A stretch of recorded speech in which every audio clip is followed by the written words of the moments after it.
শৈশবের কিছু আবেগ।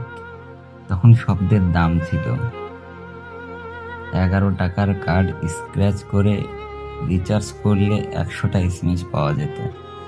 প্রতিটা SMS এ শব্দ সংখ্যার লিমিটেশনও ছিল। কথা বলতে বলতে ফুরিয়ে গেলেও অনলাইনে রিচার্জ করার কোনো সুযোগ হতো না, তাই প্রতিটা শব্দ খুব ভাবনা চিন্তা করে লিখতে হতো।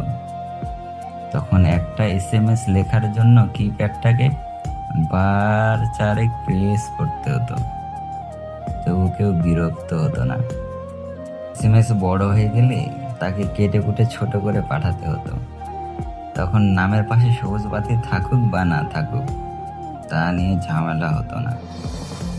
অনলাইন না অফলাইন দেখার সুযোগও ছিল না। ছিল প্রতিটা SMS এর পর 2-3 মিনিটের অপেক্ষা। মেসেজ আসলেই মুখে একটা মুচকি হাসি ফুটতো আর আবেগ নিয়ে তার রিপ্লাই করা হতো। রাতের গুড নাইট আর সকালের গুড মর্নিং বলার যে আলাদা একটা ফিলিংস, তখন সেটা ছিল। তখন ইমোজি ছিল না, আবেগগুলোকে অনুভব করে বুঝে নিতে হতো। তখন শব্দের দাম ছিল, আবেগের দাম ছিল, অপেক্ষার দাম ছিল, এফোর্টস এর দাম ছিল।